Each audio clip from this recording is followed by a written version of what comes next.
New polling by USA Today and Suffolk University finds President Biden's approval rating at a new low. Just 38% approve of his performance, while 59% disapprove.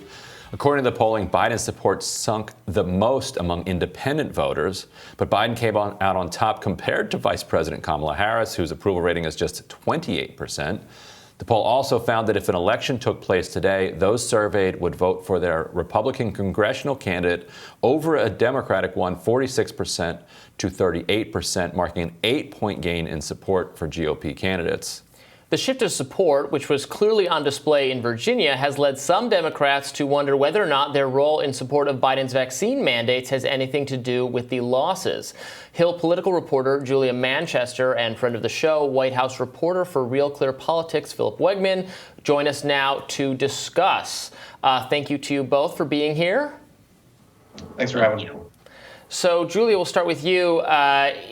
Is it the time for Democrats to run away from vaccine mandates if that's to be, blamed for the really, I think, horrifying for the party losses last week?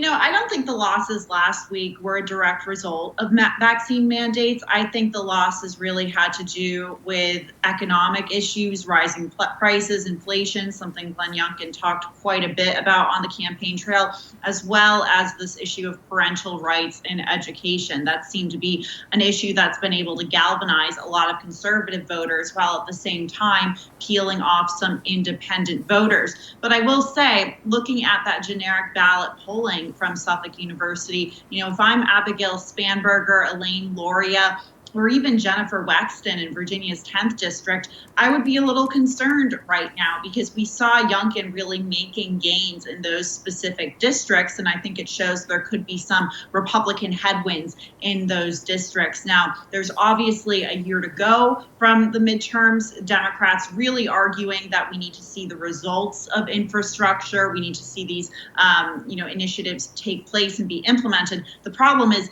that might take years. And going back to 2009 and 2010, we saw that, then President Obama passed the Affordable Care Act, but at the same time, still lost quite a bit in Congress that year in those 2010 midterms. So Democrats very much facing an uphill climb.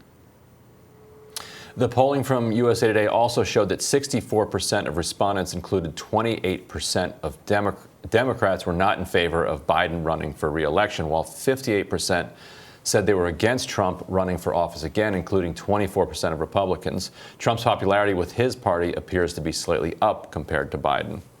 An NPR NewsHour Marist poll found that 44% of Democrats believe they need a new candidate for a chance to win the next presidential election, while 20% aren't sure.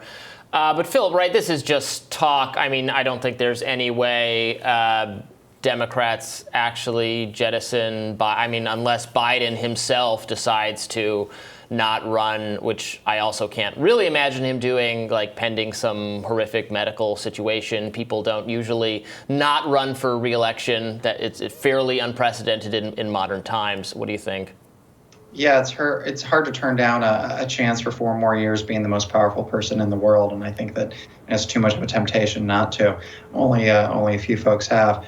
2 things really quickly. I think the first is some of those polling numbers that you just mentioned, obviously they're early, but they do reflect the fact that, during the primary, Joe Biden staked out a position where he could appeal to Democratic voters who were more towards the center, and then also he could attract some of the voters in the primary who were farther to the left, who might not have liked him on absolutely everything, but they said this guy could beat Donald Trump.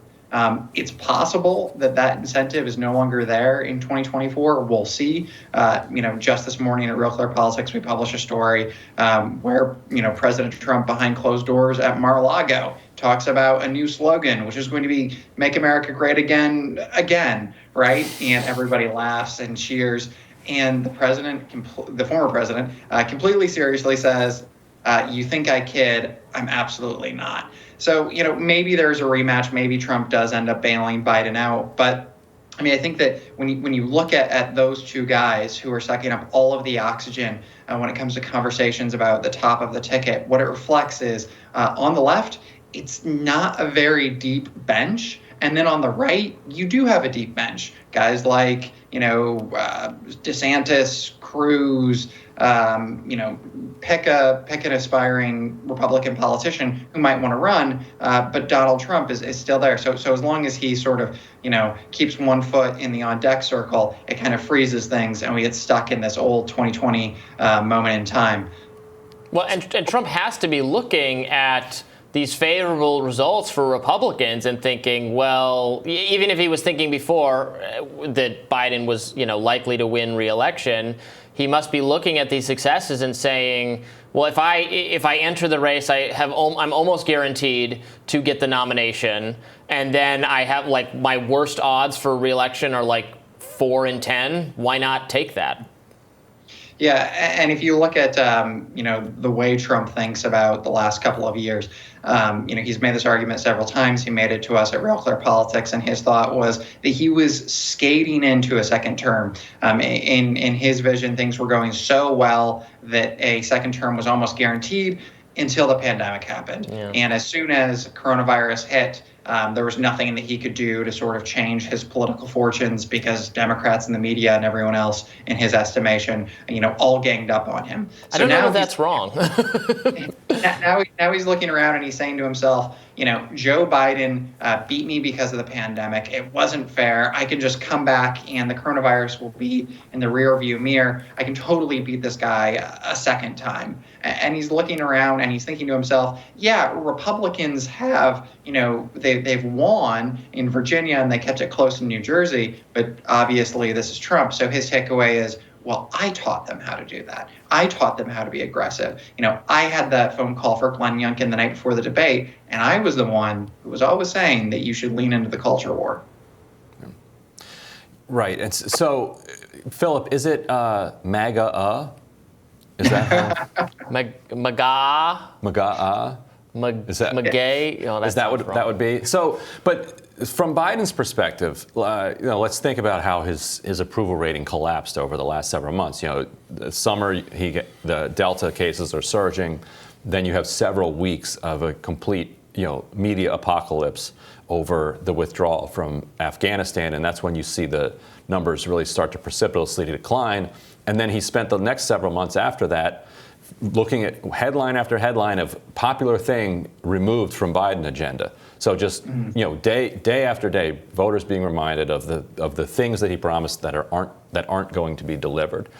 So let's say he does pass the Build Back Better Act by early December, mid-December. Let's say case counts don't explode again over the winter, which takes the salience of vaccine mandates and masks and other things off the table. Afghanistan withdraws, the supply chain as a result gets worked out, and so you start to see inflation numbers come back down.